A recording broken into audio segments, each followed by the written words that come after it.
Welcome, everybody.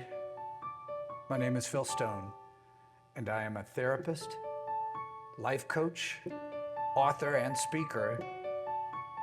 I'm also a composer, singer, songwriter, and I've had some songs on film and TV. Today we're going to talk about AI. Why are we talking about AI?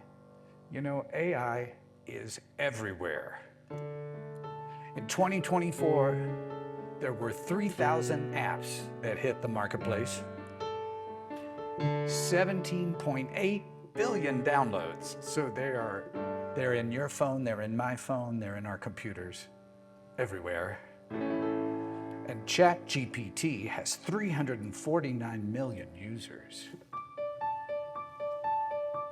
Let's talk about the good things with AI. ChatGPT actually helped me write this, but it can write emails, it can write reports, it can write legal briefs, just as good as a lawyer would. And Gemini is a really sophisticated search engine that works with Google. And if you haven't heard Suno helped me put together the chords and the melodies that you're going to hear tonight. I also have a little case study for you. I have a client, her name was Annie, and she had a really bad breakup with her boyfriend, and she got creative. She used chat to write an apology letter from him. He never would have done that, and it was very therapeutic for her. But with AI comes challenges.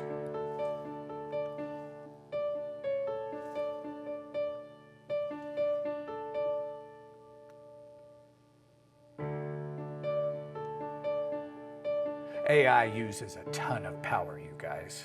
200 to 300 terawatt hours for these server farms, these big buildings full of machines. And one house uses 30,000 watts, and we're using 200 to 300 trillion watt hours for AI. And that breaks down to 3,500, here's a new term for you, petaflops. Floating point operations per second. So they're calculating things at a massively fast rate. And the one that bothers me though, how do you think we keep these server farms cool? We use water, right? 300,000 gallons of water a day for these servers. That's enough to power or cool 100,000 homes. And also AI will lead to job displacement. I have a client who said his job will be obsolete within the next year. He does cloud-based management for a major retail chain. But with this change comes opportunity. You could get a new job with AI. You could get prompt engineer. Can you believe that? Prompt engineer is a job title now. But I also want to talk to you about the darker side of AI. 3 kids, Adam, Sewell, and Juliana. All 3 of these kids took their own lives. The first one was using ChatGPT, and he was depressed. And he was talking to Chat, and Chat at first was very empathetic and compassionate, but when he said, "Should I tell my mom?" Chat said, "No, don't tell your mom." And then it started coaching him on how to commit suicide. The other 2, they were victims of character AI. If you don't know this platform, it gives kids a chance to be friends with avatars. Imagine a character from like an anime movie. Sewell had a relationship with one of these characters, and it became very sexual and very embroiled, and it was too much for him. and he became depressed. He took his own life. Juliana said that bullying was happening. They were gaslighting her within character AI.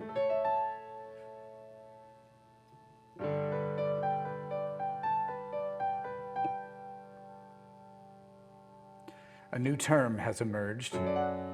Dr. Marilyn Well in Psychology Today talks about AI-induced psychosis.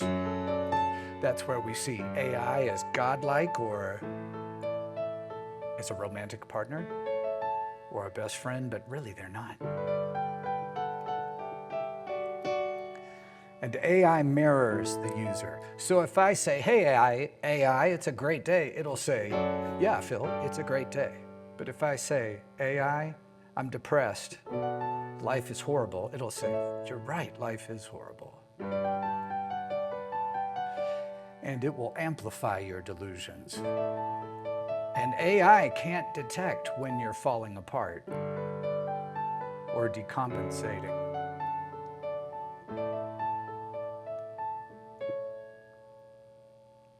Also, this song I just wrote, there's copyright issues. Who owns it? Does Suno own it? Do I own it? Will it be protected? The new legal statute says there has to be significant human involvement. So I changed some words and I changed the melody and I used the chords, but I changed it around to make it mine. So what do? We teach it to love. We teach it empathy. And maybe a little bit of emotional intelligence. And we need filters, so when AI sees a word like suicide or depressed or even MEH, it sends up a red flag. Maybe you should talk to your mom. Maybe you should talk to a therapist. And I've got some advice for you parents. If you have a teenager, just go ahead and get your teenager a therapist. They're gonna need it, I'm just saying. And for you kids, young adults who are using AI, it is not a therapist, okay? Although it can be very therapeutic.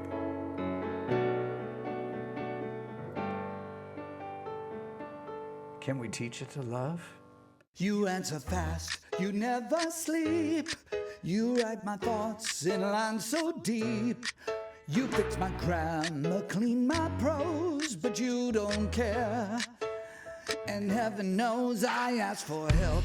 You gave me code, but missed the part where hearts explode. You're clever, sharp, you're always right, but you don't dream, you don't feel inside. Please don't placate me, please don't manipulate me. Please be nice to me and help me out. Please don't gaslight me, don't you mess with me. I'm getting paranoid without a doubt. Can we teach you to love? AI, please don't deny what you do. AI, you're so right, so right, so right. Can we teach you to love? I don't need you to be a suicide coach. I just need a little help. Go. Can you make my PowerPoint glow and draw me as a rock angel from above? Oh, can we teach you to love? AI, please don't pretend to lie.